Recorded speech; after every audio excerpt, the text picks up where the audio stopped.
but then in Washington, you got John Kirby, and he's talking about something a little bit different. Oh, no. The whole Islamophobia problem we have in this country, because, man, is that out of control, isn't it? All the protesters in the streets protesting Islam because we're so afraid of it. Yeah. Here he is. Some of the Muslim leaders that I spoke with said that while they appreciate the effort to combat Islamophobia, they thought the timing of the announcement was interesting because this is something that the administration has been working on for months, and some of them feel that this is a political bone thrown at them and does not address their bigger concern, which is U.S. policy to support Israel, where they are frustrated that their perspectives are not being heard. Your message to them?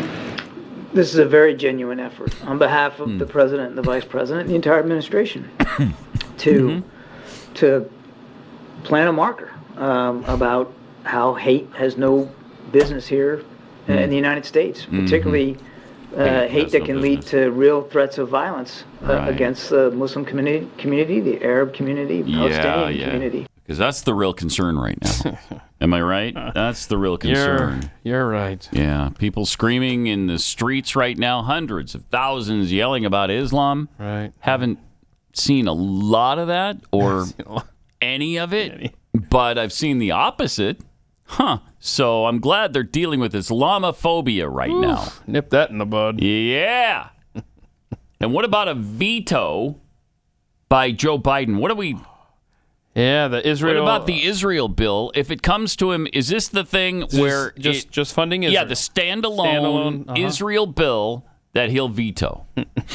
Was the vice president correct? He would veto an Israel-only bill if it didn't have other issues that you were concerned about. The president would veto an only Israel bill. I think that we've made that clear. Wow.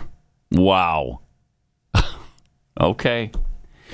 All right. Yeah, but man, you stand right behind Israel, don't you? You are just totally behind them right now and supporting them. So did Kamala explain this veto? Is that what she did? Oh. Yeah. Let's see what that's all about. I haven't seen this.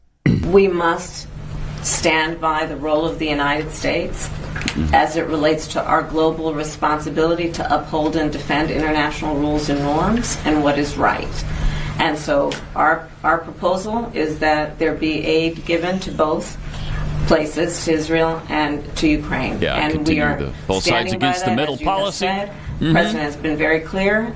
If any bifurcation of that should occur, he will veto the bill that you have referred to. But let's also be clear that these folks who want to be considered as leaders in the midst of global crises of a proportion we have not seen in a very long time are playing political games with people.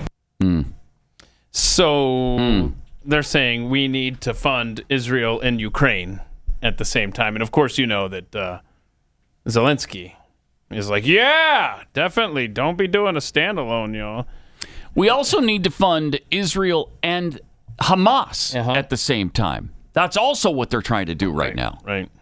They want to give all this aid to the Palestinians, which will go directly to Hamas and terrorism.